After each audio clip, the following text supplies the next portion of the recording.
cedo, boa tarde, eu sempre fico com medo de vir fraquinho, né? Mas veio forte.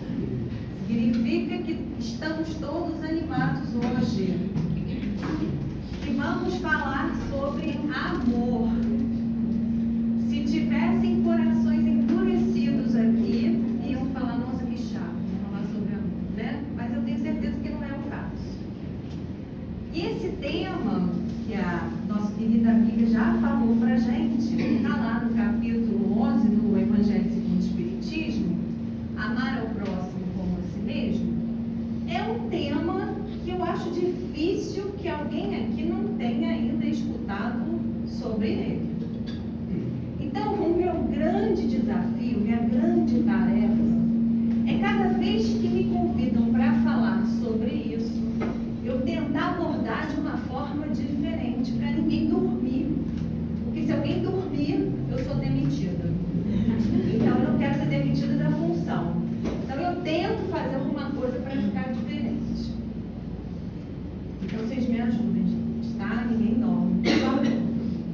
Então, Jesus já tinha começado o seu ministério público, estava lá em Jerusalém, já seguiam, muitas pessoas já seguiam Jesus, já tinha lá aquela multidão de seguidores, ele já pregava.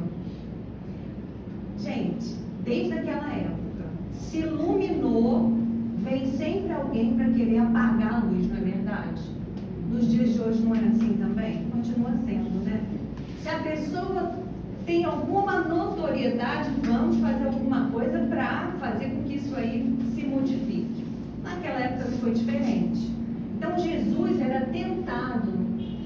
Eles queriam pegar Jesus, faziam pegadinhas, arrumavam perguntas para ver se Jesus ia se contradizer, se Jesus ia falar alguma coisa diferente da lei mosaica. E nessa ocasião não foi diferente. Um doutor da lei, querendo tentar lá Jesus, perguntou a ele: mestre, qual é o maior mandamento? Jesus então respondeu: o maior mandamento é, não precisa fazer coro, amarás ao Senhor teu Deus de todo o teu coração, de toda a tua alma e todo o seu espírito. E o que significa isso? Parece idolatria, né? Ficar falando, ah meu Deus, não é idolatria, não é isso. Amarás ao Senhor teu Deus significa que a gente vai conhecer as leis divinas, a gente vai conhecer, praticar, respeitar essas leis. E a gente também vai ter a consciência também da justiça, da misericórdia e da bondade divina. Isso é amar a Deus sobre todas as coisas. E o segundo mandamento igual a esse é: amarás ao teu próximo como a ti mesmo. Então esse é o tema de hoje, né? A gente vai falar sobre isso. Jesus propõe então uma libertação através do amor. Libertação de quê? A libertação da gente mesmo. Opa, quase que eu fiz para ver se você estava acordado. É a libertação da gente mesmo, porque nós somos os criadores dos nossos sofrimentos e muitas vezes criamos sofrimentos para o nosso próximo também. Então essa proposta de Jesus é esse tipo de libertação da gente, em relação a gente, dos nossos sofrimentos, e para que a gente não faça sofrer os outros. E esse tema, ele é tão abrangente, mas a gente tem até meia-noite, não é isso? Ele é tão abrangente, ele te dá assim várias opções, vários caminhos para a gente estudar, mas eu não posso fugir do conteúdo. Então vamos seguir o Evangelho, que começa contando uma parábola, a parábola dos credores e devedores. E fala assim, olha, o reino do... e o que é parábola de Jesus, né? Acho que todo mundo já sabe, mas eu vou falar o que é. Parábola de Jesus eram as histórias que Jesus contava na época que ele esteve encarnado aqui, que retratavam o cotidiano daquela época para facilitar o entendimento daquelas pessoas. E normalmente essas parábolas têm um ensinamento de cunho moral, tá? Isso é a parábola. Então, ele fala lá, a parábola começa assim: o reino dos céus. A gente já para aí. O que é reino dos céus? Reino dos céus é um lugar físico? A gente consegue ver, tocar? Está lá fora? Não. Reino dos céus é interior, porque é um estado de espírito. Um estado de espírito de felicidade, de plenitude. Então a gente não vai encontrar o reino dos céus fora, é sempre dentro. Então ele vai dizer que o reino dos céus é comparável ao rei. O rei vai ser o credor, que chama, ele quer chamar os seus servos para prestar contas lá. Ele quer que os servos comecem a devolver, quitar suas dívidas, devolver aquele dinheiro que o rei emprestou. E aí ele chama lá um que devia a ele 10.000 talentos. E diz para esse servo: quita sua dívida. O servo então fala: mas eu assim não tenho como quitar essa dívida. Ah, você não tem? Então vende a sua esposa, os seus filhos, tudo que você tiver. O servo entra em desespero, se joga aos pés lá do rei e pede, pelo amor de Deus, não falou pelo amor de Deus, né? Isso aí. Falou: por favor, me dá mais um tempo, tenha paciência comigo, para que eu reúna esse montante e me pague. Mas ele estava muito mesmo desesperado. O rei então se enche de compaixão e resolve perdoar a dívida desse servo. E fala: pode ir embora. Que maravilha, né? Se fosse assim na nossa vida, no nosso momento atual, né? Mas enfim. O servo então sai dali. E mal ele sai, ele encontra um companheiro que lhe devia 100 moedas. Sabe o que ele faz? Ele agarra o companheiro pelo pescoço e fala: exige o pagamento. Eu quero que você me pague tudo que você me deve, essas 100 moedas. O amigo, então, que também era servo, fala para ele a mesma coisa: eu não tenho como lhe pagar agora. Então, o servo credor chama os guardas e pede que prendam o homem. Outros servos que estavam ali, naquela época já tinha fofoca, foram lá contar para o rei que aquele servo que ele tinha liberado do pagamento tinha cobrado do colega o valor daquela forma. O rei fica enfurecido, chama o servo e diz: por acaso você não deveria ter com o seu companheiro o mesmo comportamento que eu tive para contigo, perdoando a dívida dele?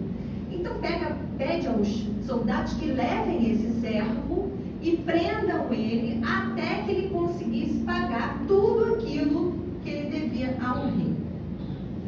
Gente, Jesus desenhou para a gente, não foi nessa parábola? Não é assim que a gente fala que desenhou? Ele desenhou.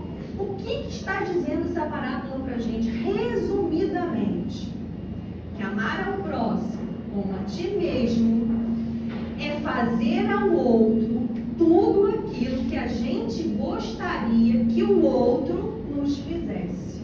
Desenhou ou não desenhou? E a gente faz isso? A gente faz. Alguém deseja para si o pior? Ah, eu quero que me aconteça a pior coisa, porque eu quero sofrer muito. Não, né? Nós queremos para nós que o outro nos forneça tudo de melhor. Porque nos sentimos sempre credores. Agora, a gente tem esse comportamento com o outro? Não. Para a gente, o outro está sempre devendo. Inclusive, o outro pode fazer tudo. Mas se ele deixar de fazer uma coisa, o que a gente vai lembrar? Daquela coisa que ele não fez para a gente. Esse é o comportamento humano. Mas Jesus, nessa frase, amar ao próximo como a ti mesmo, ele coloca em igualdade de intenção e de intensidade. Ele fala a mesma coisa para a gente e para o outro: intenção e intensidade. Mas reparem que ele fala ao próximo como a ti mesmo. Ele coloca o outro na frente. Ele poderia falar, se ame ao próximo, mas não foi isso que ele disse. Ele disse, ame ao próximo como a ti mesmo. Falando pra gente que nós precisamos nos libertar do egocentrismo. O que é egocentrismo? Egocentrismo é quando eu coloco os meus interesses, os meus desejos em primeiro lugar antes dos interesses e desejos dos outros, não importando o que isso possa ocasionar na vida dos outros. Quantas famílias que não têm esse tipo de situação dentro do seu lar? Quantos trabalhos, empregos que não são assim? E na própria sociedade, a gente não vê isso. Então, o pai de família resolve, esse emprego em tal lugar, em tal cidade é melhor para mim. Vamos todos. Os filhos têm que ir, a esposa tem que acompanhar, porque para ele decide isso unilateralmente e todo mundo tem que seguir. Nós temos esse costume de ficar focado no nosso umbigo, sem olhar além. Isso se chama egocentrismo. Isso nos atrapalha muito em nosso processo evolutivo. Lá no item 8 do Evangelho, vai dizer pra gente que o homem, na sua origem, possui instintos. Um pouquinho mais avançado, sensações. Instruído e um pouco mais evoluído, ele vai possuir sentimentos. E esse sentimento mais evoluído, aí sim vai surgir o amor. A gente vê isso, né? Pessoas muito próximas lá da sua origem, com esses ataques de fúria, de ódio, né? Por uma fechada no trânsito, ou lá numa partida de futebol, que sai aquela quebradeira toda, né? Mas nós aqui já não estamos mais nessa situação. A gente já está quase lá no amor, né? Aquele sentimento já quase no topo da evolução, amando, né? Será? Não sei não, né? Bom, no item 9 vai dizer pra gente que o amor, ele é de essência divina. Todos vós possuís. E o pior dos indivíduos, o pior criminoso, vai ter por alguém ou por algo afeição. Então, gente, todo mundo tem amor. Tá lá. Não tem como duvidar. Certo? Mas o que é amor? O que é amor? Para cada um vai ter um entendimento diferente do outro sobre o que é amor. Porque cada um vai entender de acordo com a sua bagagem, com as suas experiências. E não só desta vida, como de vidas anteriores. Cada um vai entender de acordo com o seu estágio no processo evolutivo. Então, é diferente para cada um.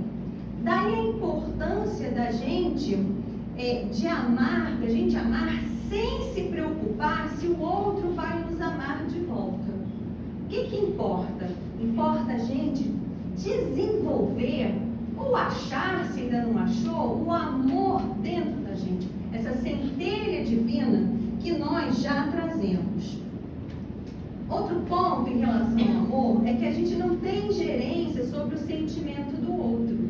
A gente só tem gerência sobre o nosso. Então o outro pode dizer assim, eu te amo perdidamente.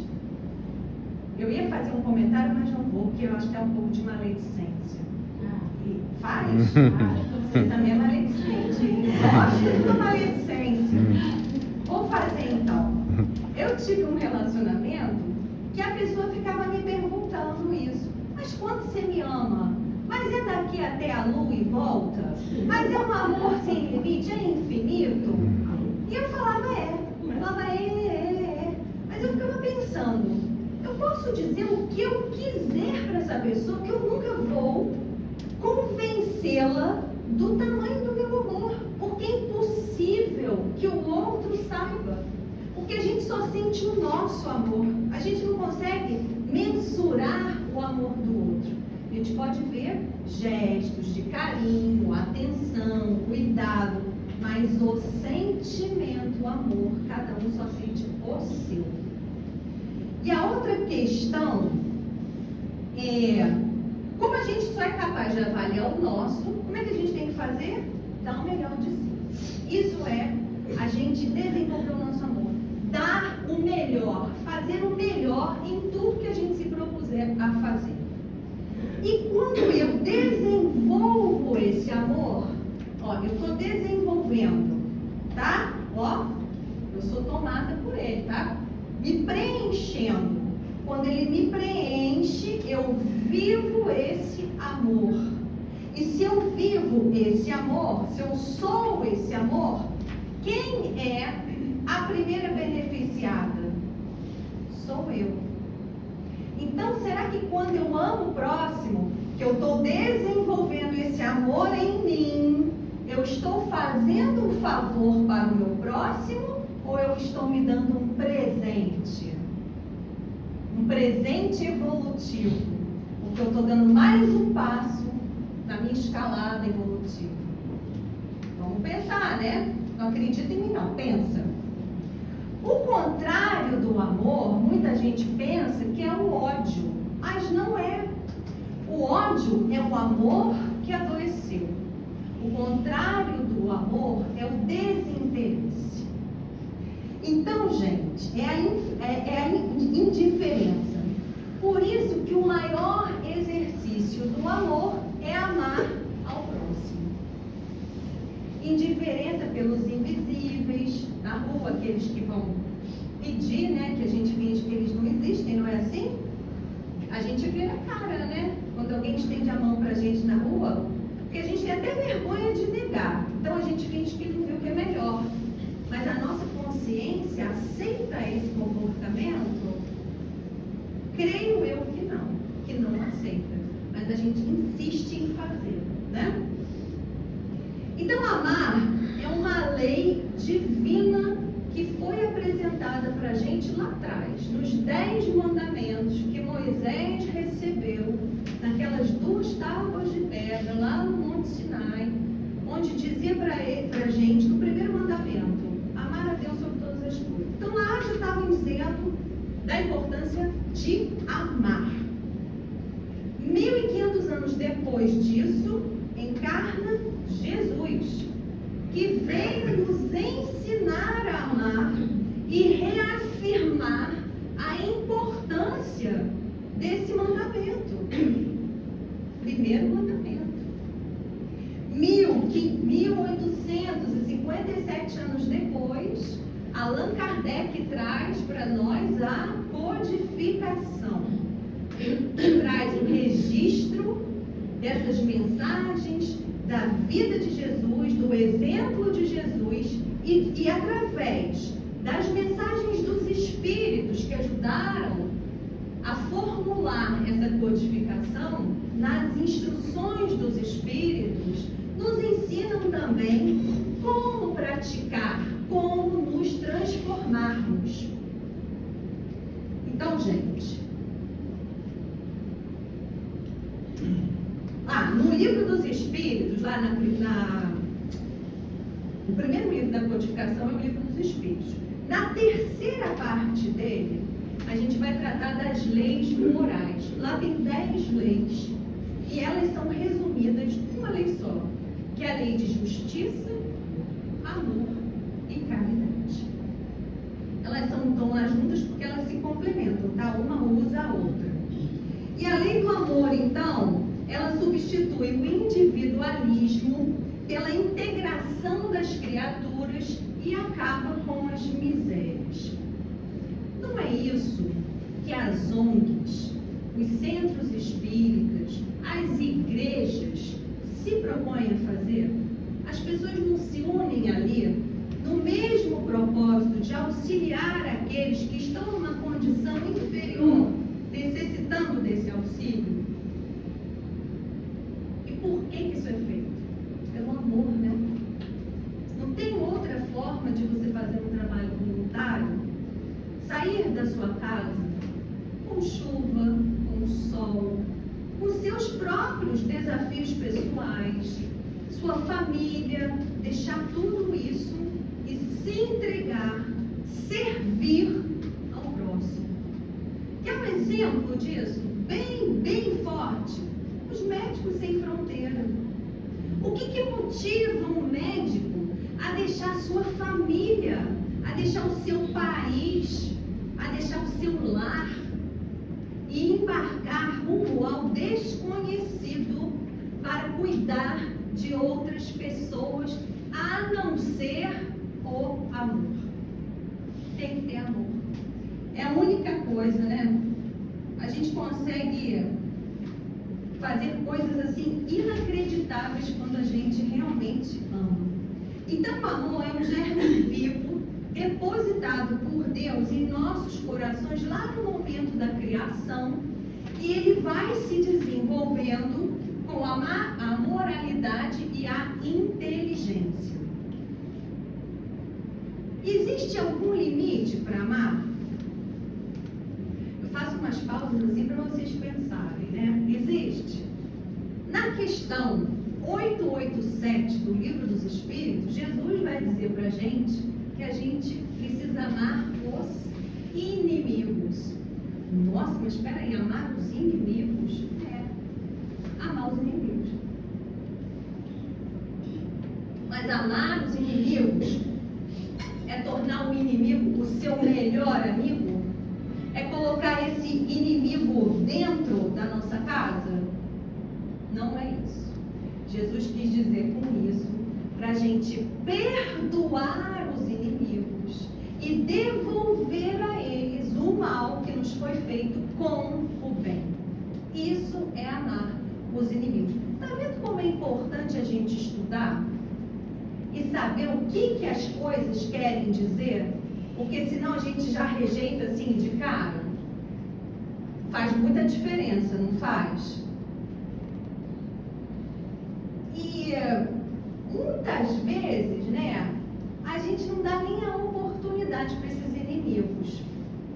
Por exemplo, alguém fala, aquela fofoca, né, que o pessoal fala fofoca branca. Alguém fala, não entendo porquê, mas enfim. Alguém fala assim: fulano é antipático, é vingativo, é rancoroso. Não é uma pessoa muito boa, não. Aí você já aceitou que ele é assim mesmo. E pronto. Não dá nem uma oportunidadezinha para saber se ele realmente é. Nós temos esse hábito. A gente compra as coisas, né, que nos são trazidas. Assim como a gente compra no consumismo, né, as propagandas ficam ali massacrando a gente acaba cedendo, a gente também compra essas coisas assim, ó. Mas aí conta uma história. Tem crenças populares, eu vou dar esse exemplo porque isso é uma crença, né, que nora e sogra não se dão bem. Mas contam e cunhado também, né? Falam que não precisava existir na família esses dois aí. Mas contam uma história de uma nora com uma sogra que ambas, né, foram morar juntas, lá na mesma residência. E a nora já vem com aquilo, né, que sogra não é coisa boa. Então ela já se aborrecia com tudo. Ah, porque minha sogra se mete em tudo. Ah, porque ela paparica o filho. Ah, porque tudo que eu faço ela não gosta. A nora estava assim, muito frustrada com aquela situação de ter que morar com a nora. Então ela pensa e resolve procurar lá um feiticeiro e pede para ele, fala: olha, eu não aguento mais a minha sogra, por favor, dá um jeito, o que a gente pode fazer? Ele fala: olha, eu vou te dar aqui uma porçãozinha, você leva para sua casa e você vai botando assim todo dia um pouquinho na comida lá da sua sogra. E aí você vai resolver o seu problema. Mas tem um porém. Comece a tratar a sua sogra melhor, porque senão vão desconfiar de você. Quando ela morrer, vão falar: foi a nora. E assim ela fez. todo dia ela botava um pouquinho lá na comida da sogra, mas começou a conversar com a sogra, começou a chamar a sogra para sair. A sogra então começou a ver esse movimento da nora, começou a gostar e também começou a ceder, a não se meter tanto mais nos assuntos familiares. E assim o tempo foi passando, até que a nora viu na sogra uma segunda mãe. E aí ela ficou desesperada. E foi lá buscar o feiticeiro e falou: olha, não quero mais, me dar um antídoto para isso aí, porque eu não quero mais que a minha sogra morra. E aí o feiticeiro falou para ela: olha, eu não te dei nenhum veneno não. Você pode ficar tranquilo, o que eu te dei foi uma aguinha com açúcar. Porque o que eu realmente te dei foi a oportunidade de você conhecer a sua sogra. Então, gente, não vamos comprar essas ideias feitas, não, que nos chegam, fulano é isso, fulano é aquilo. Vamos dar oportunidade. Vamos amar as pessoas. Vamos dar essas oportunidades, pelo menos da gente conhecer e fazer uma avaliação e ver se essa pessoa é muito diferente da gente. Fica aí a dica, né? Mas se a gente acha que amar os inimigos é difícil, imagina que o Evangelho fala pra gente que a gente precisa amar os criminosos. Isso, os criminosos sim. Mas da mesma forma, amar os criminosos não é desenvolver por eles um sentimento. É tentar auxiliá-los, né? É entender que eles erraram, sim. E que eles vão receber lá a misericórdia, o perdão, quando se arrependerem. Assim como nós também recebemos quando a gente se arrepende. E como é que a gente pode auxiliar, então, esse processo? Fazendo preces.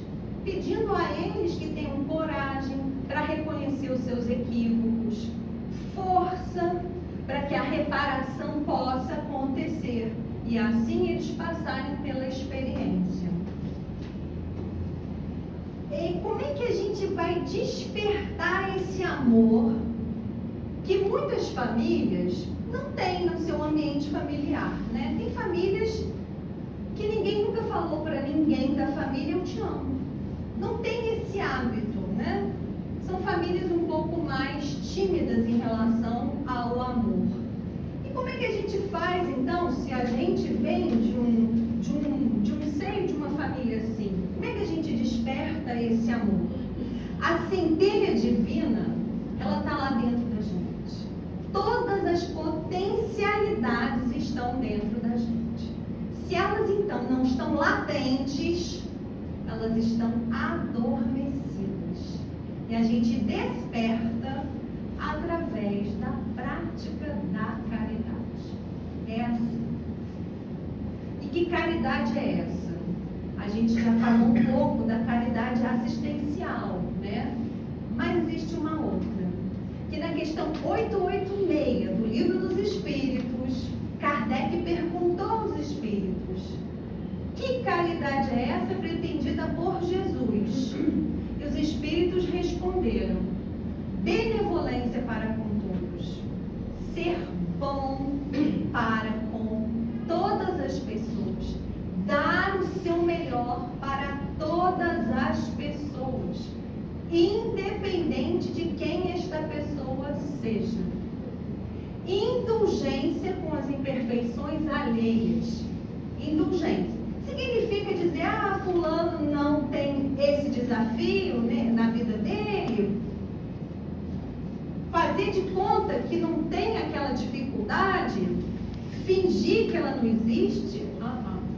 Não é isso. Indulgência é, apesar da dificuldade que fulano tem, eu consigo enxergar no fulano essa virtude, essa virtude, essa virtude. Meu olhar vai mais além. Não paralisa na dificuldade, eu fico ali só apontando a dificuldade. E a última coisa é perdão às ofensas. Mas é perdoar assim um pouquinho só? Mais ou menos? Não. Quando Pedro perguntou a Jesus: eu devo perdoar 7 vezes o meu irmão? Jesus respondeu: 7? Achando que era muito, né? Pedro achou 7, já é um número. Jesus respondeu: não. 70 vezes 7. É pouco perdão isso?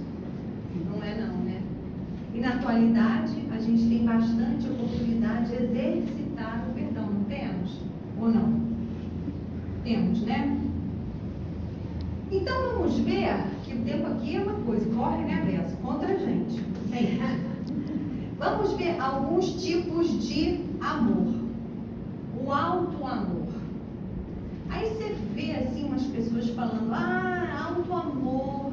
Eu hoje fui ao cabeleireiro fazer minha unha, fui fazer meu cabelo, fiz uma massagem, comprei uma roupa nova, fiz um mimo para mim.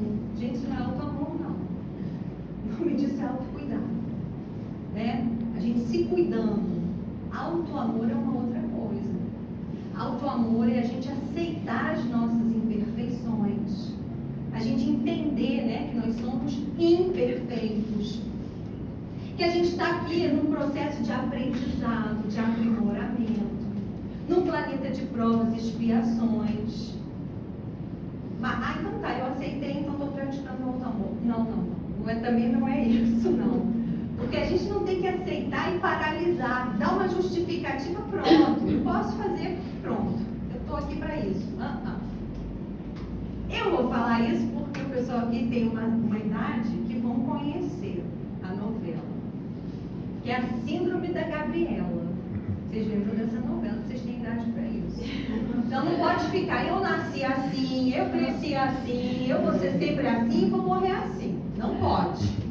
A gente tem que saber as nossas dificuldades e dar uma utilidade para esse conhecimento, que é a transformação, mudar essa história. A gente não pode ficar paralisado na mesmice, né? E como é que a gente faz isso também, né? Como é que eu vou dar amor para o outro se eu não me amar, o auto-amor, se eu não me aceitar, se eu não me conhecer, se eu não souber quais são os meus desafios? Como é que eu vou amar o outro se eu não me amar? Como é que eu vou perdoar o outro se eu não me perdoar? Como é que eu vou dar para o outro alguma coisa que eu não conheço? Não consigo. Eu só posso dar para o outro coisas que eu conheço. Funciona assim. Então, olha a importância do autoconhecimento também nesse processo. 4 palavras gregas para amor, que a gente vai falar aqui. Vamos falar do storge, do philos, do eros e do ágape. Ficou preocupado, né? Fez uma cara tensa. Mas a gente vai esclarecer todos eles. Storge se refere ao amor fraternal, ao amor familiar. Tratar com carinho e afeto os membros de uma mesma família ou daqueles que estão naquele círculo social ali da família. É a mais natural, né? Existe aí, a gente observa muito esse tipo de amor. Ele não tem uma forçação emotiva. Ele é bem natural porque já vem com a formatação familiar. O segundo que eu falei, que é o philos, é um amor que se refere à amizade. Esse é uma forte ligação entre as pessoas que têm algum interesse em comum, compartilham alguma coisa em comum ou uma vida em comum. E aí nasce um sentimento, né, de simpatia natural, de carinho. Então define a afeição entre pessoas queridas. O outro tipo de amor, o eros, se refere ao amor romântico. Muitas vezes ele é associado à sexualidade e a prazeres, tá? Mas geralmente ele expressa uma ideia de amor entre homem e mulher, um amor mergulhado em paixão e romantismo, respeitoso, de acordo mútuo, né? Para prazer e procriação da humanidade. Esses 3 que eu falei, a gente conhece. A gente vivencia isso no nosso dia a dia, né? Já tivemos algum tipo de contato com esses amores. Agora, o ágape é um amor diferente. É um amor incondicional e divino. Um sentimento muito mais elevado. No Novo Testamento, vai trazer esse amor ágape sobre 3 aspectos.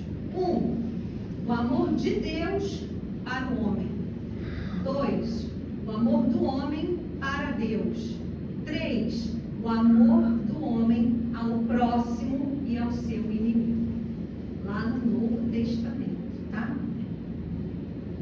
Então é um amor que não visa o seu interesse, não visa o interesse próprio, é puro, é genuíno, não esmorece, é constante, ele vence as maiores dificuldades, é invencível, é capaz de amar o mais indigno dos homens. Quando a gente lê isso, o que lembra? Para mim, me lembra muito. Amor incondicional me lembra amor de mãe. E quando eu leio isso, me lembra amor de mãe na porta do presídio. Que é quando o filho pode ter cometido a maior atrocidade. As mulheres, né, esposas, namoradas, vão mudando. Desistem, mas a mãe não. A mãe fica ali. Persiste ali. Então, na fila do presídio, você pode ver lá um monte de mãe fazendo aquele sacrifício para encontrar o seu filho. É um amor muito próximo desse descrito aqui, né? Na epístola 1 dos Coríntios, que foi falado aqui dos Coríntios também, né? Paulo, lá na epístola 1 dos Coríntios, que foi para a igreja Coríntios, ou para os cristãos, no capítulo 13, a gente encontra a mais detalhada definição do que é o amor ágape nos relacionamentos humanos. A gente está falando dos humanos, né? Escrita por Paulo, apóstolo Paulo, que diz assim, ó, muitos vão conhecer, porque já teve uma música que falou sobre isso, né? O amor é paciente, benigno, não é invejoso, não é leviano e não se ensoberbece. Também não é indecente, não é egoísta, não suspeita mal, nem se alegra com a injustiça. Conclui dizendo que esse tipo de amor tudo sofre, tudo crê, tudo espera e tudo suporta.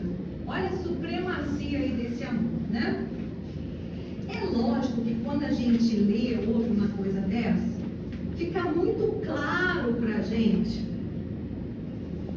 A gente tem uma sensação muito forte da nossa impotência. Que a gente ainda não é capaz de sentir nem de dar esse tipo de amor. Por conta da nossa natureza imperfeita, mas a gente vai chegar lá, tá? Então esse amor de origem divina, ele ultrapassa os sentidos meramente humanos, ele é incondicional e sacrificial. Deus, então, no dia que a gente aprender, gente, a amar, a gente não vai ter mais guerra, doença, miséria, injustiça, nada disso, né? Vai ser em outro planeta, não vai ser nesse. Nem no próximo, só mais adiante, o divino celeste. Mas calma, a gente vai chegar lá, não vai desanimar, não. Deus deu, então, a Jesus a missão de nos ensinar a amar. E a nós a missão de amarmos uns aos outros. Então, nosso primeiro compromisso é com quem? Com Deus, que deu essa missão para a gente. Então, a gente precisa muito se esforçar, né? E ainda mandou Jesus aqui para nos dar todos os exemplos de como fazer isso. Eu quero ler para vocês. Quando eu vim aqui mês passado, no sábado, eu cantei. Eles tiveram que fazer um sacrifício. Hoje vocês vão ter que fazer o sacrifício de ouvir um poema, tá? Eu quero ler para vocês esse poema falando de amor. No livro Coração e Vida, psicografia de Chico Xavier, pelo Espírito Maria Dolores, no capítulo 14, intitulado Amor e Perdão. O texto relata que Jesus apareceu materializado para Madalena lá no 3º dia da sua morte, né? Esse texto vai relatar o diálogo entre Jesus e Madalena. Eu queria que vocês prestassem muita atenção nisso aqui, porque traz uma revelação que muitas pessoas não conhecem. Então preste atenção, tá? A Madalena fora ao túmulo querido, entre pedras de extremo desconforto, levava flores para o mestre morto. Tinha o peito magoado e enternecido. O sol reaparecia resplendente. A névoa da manhã fundia-se no ar. Na dourada invasão das flamas do nascente, Maria estava ali unicamente, a fim de estar a sós, recolher-se e chorar. A desfazer-se em prantos, ela arguia: Por quê, Senhor? Tanta saudade, tanta dor. Toda a felicidade que eu sentia, jaz aqui sepultada, transformou-se minha vida em sombra e nada. No ermo desse pouso derradeiro, nisso, ela viu alguém, seria um jardineiro? Um zelador daquele campo santo? Mas tomada de espanto, viu-se à frente do mestre Nazareno, o excelso benfeitor ressuscitado, a envolver-lhe de paz o coração cansado. Ela gritou: Senhor! Ele disse: Maria. Ela era a expressão da perfeita alegria, ele, o perfeito amor. Madalena ajoelhou-se e quis beijar-lhe os pés. Maria, por quem és? Explicou-se: Não me toques por enquanto. Não te esperava aqui nesse recanto. E ainda não fui ao Pai revestir-me de luz. Maria, surpreendida, indagou em seguida: Senhor, onde estiveste? Em que jardim celeste? Encontraste o descanso necessário que vem de Deus nos dons da paz completa? Perdoa-me, Senhor, a pergunta indiscreta. Dói-me, porém, pensar na angústia do Calvário. Revolto-me, padeço, mas não venço. Amargo de lembrar-te o sacrifício imenso. Mas Jesus respondeu: Não, Maria, não fui ainda ao alto, nem me levei sequer um palmo à luz do firmamento. Quem ama não consegue achar o céu de um salto. Ao invés de subir aos altos resplendores, desci, mas desci muito aos reinos inferiores. Despertando no túmulo, escutei os gritos da aflição de alguém que muito amei e que muito amo ainda. Embora visse além a luz sempre mais linda, sentia nesse alguém um amado companheiro, em crises de tristeza e de loucura. Fui a sombra abismal para a grande procura, e ao encontrá-lo amargurado e louco, a ponto de não me reconhecer, demorei-me a afagá-lo e pouco a pouco consegui que ele enfim pudesse adormecer. Senhor, interrogou a Madalena, quem é o amigo que te fez descer antes de procurar a luz do Pai? Mas Jesus replicou-lhe em voz clara e serena: Maria. Um amigo não esquece a dor do outro amigo que cai. Antes de me altear a celeste alegria ao sol do mesmo amor a Deus em que te elevas, vali-me após a cruz das grandes horas mudas e desci para as trevas, a fim de lhe aliviar a imensa dor de Judas. Então, para quem não sabe, eu fico até arrepiada toda vez que eu leio isso. Para quem não sabia, Jesus ressuscitou no terceiro dia, porque ele mergulhou nas profundezas abissais lá para encontrar Judas, que estava muito aflito por ter indicado Jesus e ter visto Jesus ser lá crucificado. Ele foi enganado pelos soldados, ele acreditava que Jesus só ia ficar preso durante as festas, mas não, né? Só que não. Ele então se desespera e se mata, se suicida, se enforca. E Jesus, antes de qualquer coisa, vai lá socorrer Judas. Esse é o amor que Jesus vem nos ensinar. Esse tipo de amor. Então, quando a gente estiver pensando em alguma coisa, a gente vamos pensar nesse exemplo que eu acabei de dar.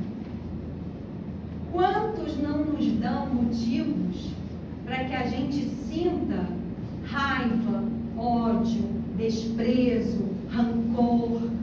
Só que nada disso vai nos levar a nenhum lugar. Isso só vai nos gerar doença, atraso no processo evolutivo, sofrimento, porque a gente não pode esquecer que nós somos herdeiros de nós mesmos.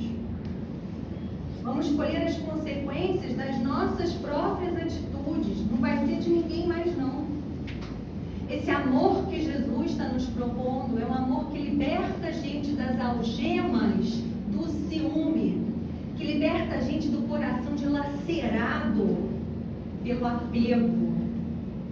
É aquele amor que cobre uma multidão de pecados, porque ele preza pela reconciliação entre os homens. Esse amor, gente, que eu estou falando, está dentro de cada um de nós. A centelha divina está lá dentro. Se a gente quer um mundo melhor amanhã, a gente tem que começar a fazer hoje. Cada um de nós tem que começar a fazer hoje. Então desperta essa centelha divina dentro de você. Busca esse amor. Exercita esse amor.